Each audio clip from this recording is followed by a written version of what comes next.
அத்தனை பேரும் அல்லும்படி 6 முதல் 60% வரை ஆடி தள்ளுபடியுடன் சூப்பர் சரவணா ஸ்டோர்ஸ். ஆச்சி மசாலா எந்த சமையலும் ருசி தேடும் ரகசியம் 20 ரூபாய். 2M சினிமாஸ் டிபிஎச்எஸ் தயாரிப்பில் தயால் பத்மநாபன் இயக்கத்தில் வெற்றி நடிக்கும் லட்சுமிகாந்தன் கொலை வழக்கு ஜூலை 10 முதல் திரையரங்குகளில். தமிழ்நாடு முழுவதும் ஜூன் 30ஆம் தேதியோடு முந்தைய அரசு வழக்கறிஞர்களின் பதவிக்காலம் முடிவடைந்தது. ஜூலை 1ஆம் தேதி முதல் புதிய அரசு வழக்கறிஞர்கள் பொறுப்பேற்க வேண்டும்.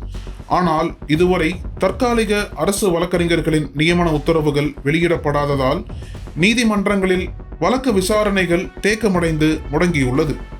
மற்றொரு பக்கம் அரசு வழக்கறிஞர்கள் நியமனத்தில் முறைகேடுகள் நடப்பதால் காலங்கடத்தப்படுவதாக குற்றச்சாட்டுகளும் எழுந்துள்ளது. இதேபோல புதுக்கோட்டை மாவட்டத்தில் தற்காலிக அரசு வழக்கறிஞர்கள் நியமனத்தில் முறைகேடுகள் நடந்துள்ளதாக கடந்த 3ஆம் தேதி மாவட்ட ஆட்சியரிடம் 17 வழக்கறிஞர்கள் புகார் மனு கொடுத்திருந்தனர். அந்த மனுவில் முதலில் 31 வழக்கறிஞர்கள் பட்டியல் தயாராகி போலீஸ் விசாரணையும் முடிவடைந்துள்ள நிலையில் தற்போது 2ஆம் தேதி வெளியான ஒரு பட்டியலில் முதல் பட்டியலில் உள்ள 17 பேர் நீக்கப்பட்டு புதிய நபர்கள் இணைக்கப்பட்டுள்ளனர். அவசர கதியில் பழைய பட்டியலை திருத்தியதால் முந்தையவர்களின் பதிவு எண், செல்போன் எண்களை கூட மாற்ற மறந்துவிட்டனர். ஆகவே முறையான பட்டியலை வெளியிட வேண்டும் என்று அந்த மனுவில் குறிப்பிட்டுள்ளனர். அரசாணை வெளியாகும் முன்பே பலர் பதாகை வைத்திருந்தனர். நீதிமன்றங்களிலும் அரசு வழக்கறிஞர்கள் என கூறி ஆஜராக சென்றுள்ளனர். இதேபோல பிரச்சனை எழுந்ததால் நீதிபதிகளின் வாய்மொழி உத்தரவுகளால் அவசரமாக பெயர் பலகை, பதாகைகள் அகற்றப்பட்டன.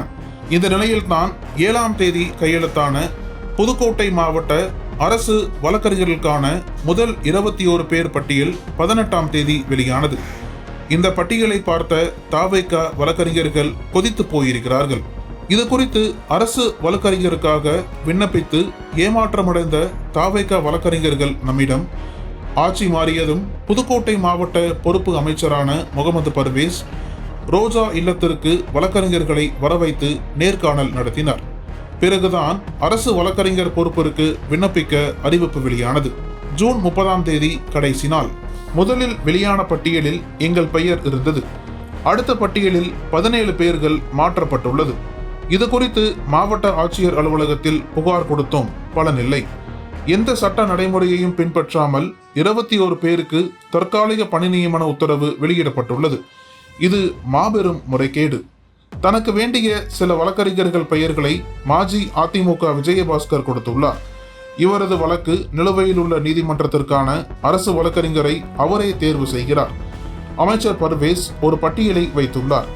இதில் இரு தரப்பிலும் உள்ள பெயர்களை தேர்வு செய்வதில் சிக்கல் நீடிக்கிறது என்றனர். விவரம் அறிந்த சில மூத்த வழக்கறிஞர்கள் நம்மிடம் தமிழ்நாடு முழுவதும் அரசு வழக்கறிஞர்கள் நியமனத்தில் RSS உள்ளீடு அதிகம் உள்ளது. அதாவது RSS ஆக்கத்தில் தான் தவேக உருவானது என்று நக்கீரன் பலமுறை சொல்லியுள்ளது. அது உண்மைதான் என்பது போலத்தான் இவர்களின் நடவடிக்கை உள்ளது. RSS சிந்தனையுள்ள நிர்மல்குமார் அமைச்சர், டெல்லி பிரதிநிதி வெங்கட நாராயணா RSS, இப்படி பலர் தற்போது கட்சி நிறம் மாறி பவர் சென்டர்களாக உள்ளனர். இப்படித்தான் புதுக்கோட்டை மாவட்டத்தில் தனது கல்வி நிறுவனத்தில் RSS பயிற்சி நடத்திய ஒருவருக்கு தவேக ஆட்சியில் அரசு வழக்கறிஞர் பதவி வழங்கப்பட்டுள்ளது. அந்த வழக்கறிஞர் RSS என்பது மாவட்ட பொறுப்பு அமைச்சர் முகமது பர்வேஸுக்கு தெரியாதா என்ன? RSS மெல்ல மெல்ல ஊடுருவுகிறது. அவர்கள் ஆலோசனையில் தான் இந்த ஆட்சியை கொண்டு போக நினைக்கிறார்கள். அதனால் தான் திராவிடம் என்ற சொல் இல்லாமல் தவேக என்ற கட்சியை உருவாக்கியுள்ளனர் என்றனர் விளக்கமாக.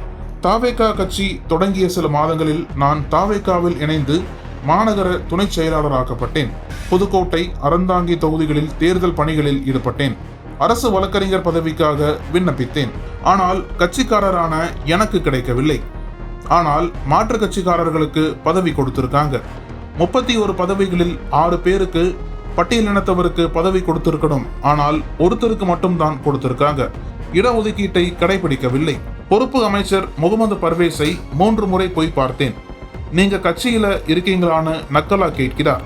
மனம் நொந்து சட்டத்துறை அமைச்சருக்கு விளக்கமாக கடிதம் எழுதியுள்ளேன். இடஒதுக்கீட்டை கடைபிடிக்க கோரி விரைவில் அமைச்சர் நிர்மல்குமாரை சந்திப்பேன் என்றார். இந்நிலையில் 2021 திமுக ஆட்சிக்கு வந்ததுமே வழக்கறிஞர் ஜெகதேவ் அமைச்சர் மனோ தங்கராஜின் முன்னணியில் திமுகவில் இணைந்ததுமே பத்மநாபபுரம் கூடுதல் மாவட்ட மற்றும் செஷன்ஸ் கோர்ட் கூடுதல் அரசு வக்கீலாக நியமிக்கப்பட்டார்.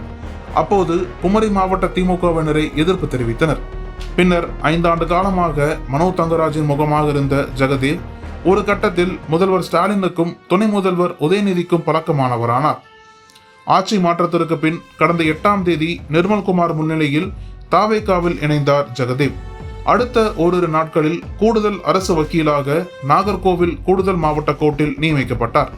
இதற்கு தாவேகாவினர் எதிர்ப்பு தெரிவிக்கின்றனர். ஆனால் ஜெகதேவுக்காக பின்னணியில் காய் நகர்த்தியவர் மனோ தங்கராஜ் என்று பேசப்படுகிறது.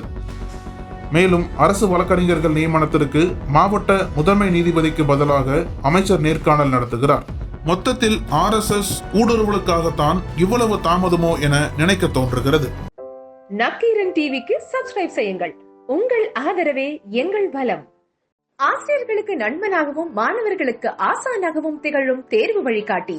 ஒவ்வொரு பாடத்திற்கும் அனுபவமிக்க ஆசிரியர்களின் துல்லியமான தெளிவான விடைகள். CNC இருக்கு, தேர்வு பயம் எதற்கு? இது தீரன் பப்ளிஷிங் ஹவுஸ் விற்பனை வெளியீடு.